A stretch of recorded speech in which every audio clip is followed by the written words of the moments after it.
Scott2ube, please join me in the moment of silence.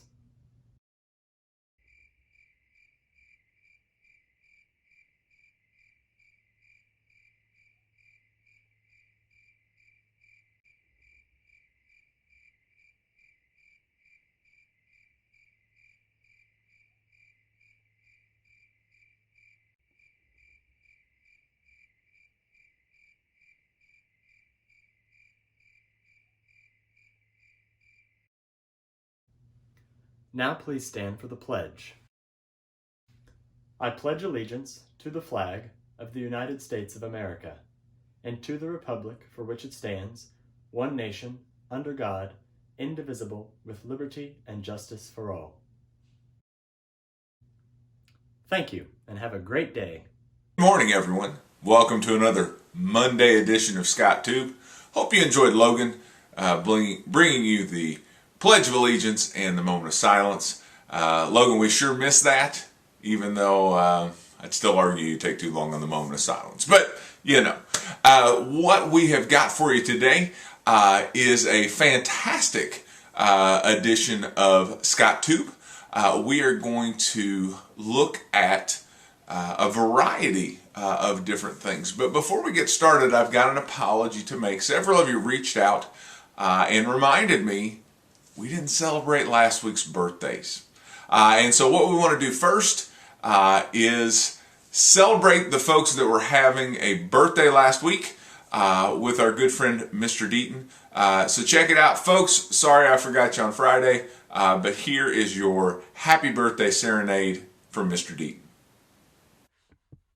Happy birthday to you.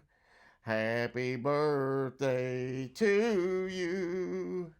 Happy birthday, happy birthday. Happy birthday to you. All right, so happy birthday again to those folks. I want to take a minute to celebrate some of the unsung heroes of Scott District 2. Our food service team, our bus drivers, a variety of different people from the staff here at Scott 2 have been doing a phenomenal job the last 3 weeks feeding our students. These folks have, in that amount of time, given out thousands of meals, both at sites around the district and at remote sites. And what we've got here for you is a video celebrating the work that these folks have been doing. We want to tell you folks how much we appreciate you, how much we appreciate the efforts that you are making to keep our students fed. So folks, enjoy this video. It's been a long day without you, my friend, and I'll tell you all about it when I see you again. We've come a long way from where we began. Oh, I'll tell you all about it when I see you again. When I see you again. It's been a long day without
food segments, right? We had the donuts, we've got the food service, and it reminds me of a question that I got this week. Somebody wrote in and said, Mr. Bagwell, what exactly is a pandemic? And so I found this, throw up on the screen. I thought this was a pretty good explanation. Wait a minute.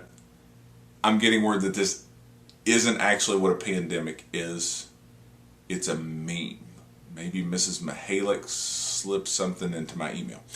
Anyway, we're going to continue now with this food theme that we've got. Mrs. Pratt is going to take you out into your own backyards to find some food that might just be growing there.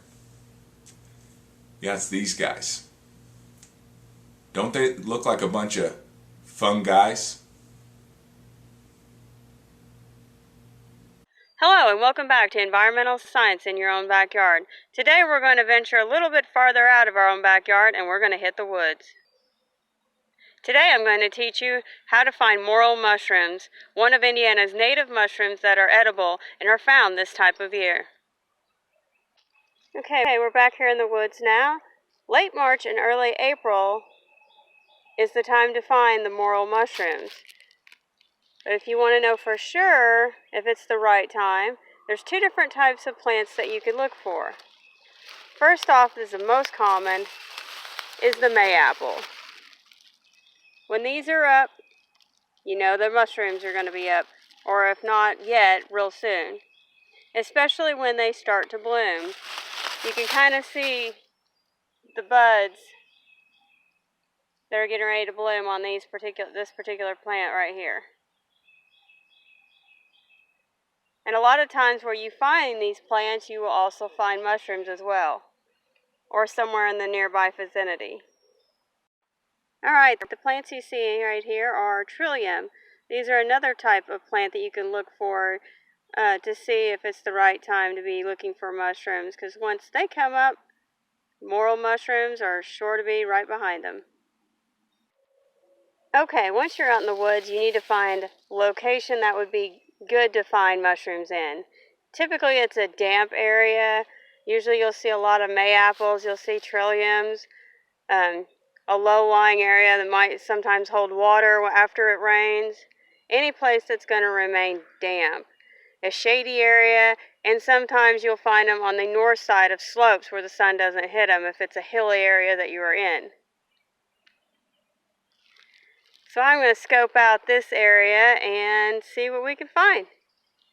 I've walked around for about 5 minutes and I've found this nice pair of silver morel mushrooms. These are the first type of morels that come up. Later on they turn more of a golden color. So I'm going to go in here and pick these. And those are 2 morels.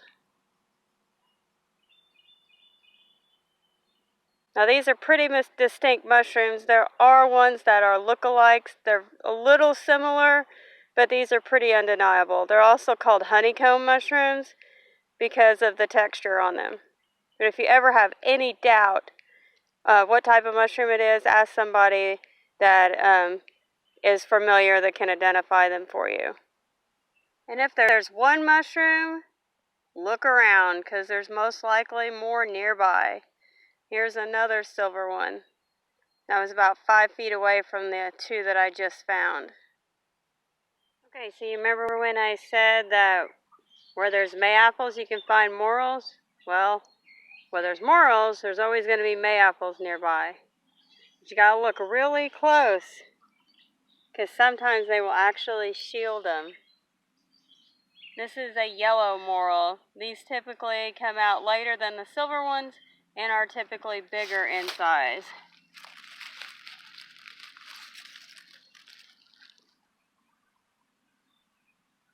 Find the mushroom?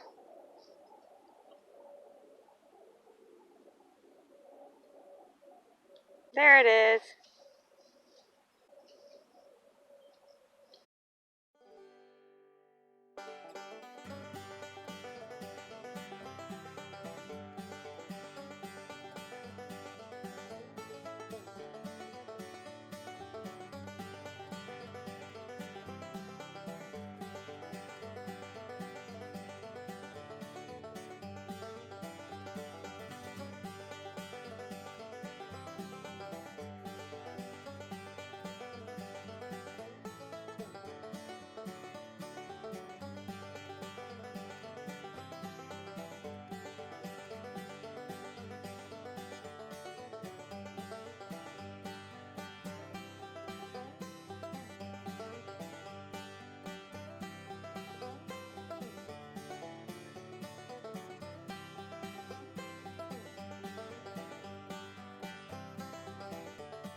So I was out for 35, 45 minutes, but it's starting to cloud up like it's going to rain, so I'm going to head in. As you can see, these are the ones that I found in that short amount of time. There's 20, 25 mushrooms there. You can see the difference in the size between the silver ones and the golder ones. Like I said, these are the ones that come out first, and then the golder ones come out later. And these big gold ones are just now starting to come out really good. Now that we've made it back home with our mushrooms, and that you have confirmed from a reliable source that all your mushrooms that you picked are indeed edible, now we're going to prepare them to cook. Okay, so our first step is we're going to put our mushrooms in a colander, and we're going to rinse them off really well. I like using the sprayer to make sure you get all that extra dirt and stuff loose off of them.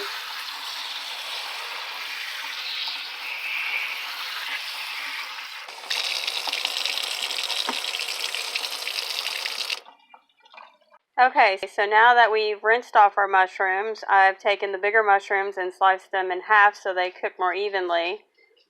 Then I beat about a dozen eggs that we're going to dip the mushrooms in. And then we have our bowl of batter. You can use flour, cornmeal, or any such thing as that, and then season it, salt, pepper, or your favorite seasoning, that we are going to dip our mushrooms in to get ready to put them in the skillet to fry them up. Okay, so now I'm going to take a couple of the mushrooms and put them in the yolk. Take a fork and make sure that they're covered really well.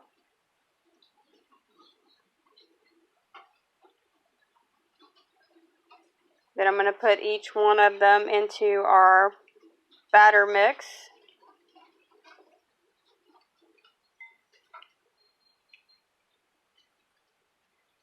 This one is not cooperating. Okay, now that we have them in our batter mix, we're going to make sure that they're covered with our batter really well and get the seasoning on all sides.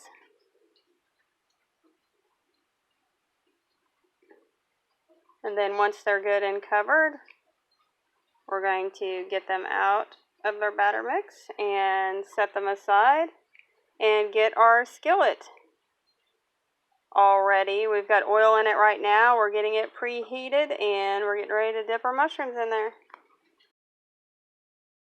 Okay, we've got our oil preheated in the skillet. We used a strainer as well to make it easier to get the mushrooms out all at one time. We're going to throw in one mushroom and check to see if our oil is hot enough. It appears to be hot enough. It's floating to the top. It's bubbling. So we're going to throw a bunch of them in.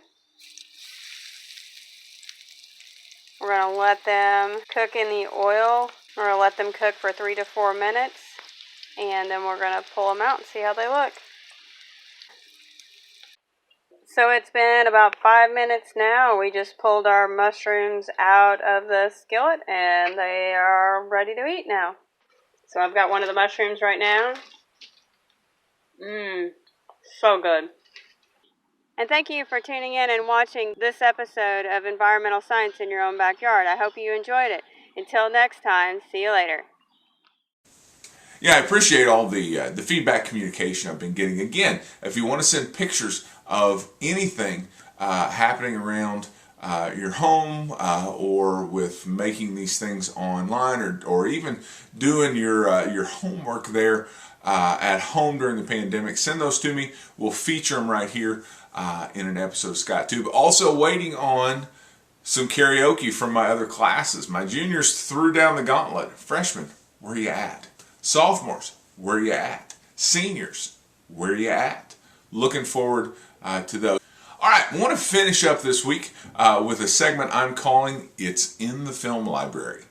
So you may be asking, what's the film library? But if you've had my American Studies class, you know that at least 3 times a day I recommend movies that I have in the film library. I'm a huge movie fan, and for our students, what we've done is create a library of 600 or 700 different DVDs of movies all throughout the history of American cinema that are free for students to take home, watch, enjoy, and bring back. And so what I would like to do is offer a couple of suggestions. Now, obviously, you can't come get things out of the film library, but with modern streaming services and those things, these 3 films are pretty easy to find. The first one is the film Pretty in Pink.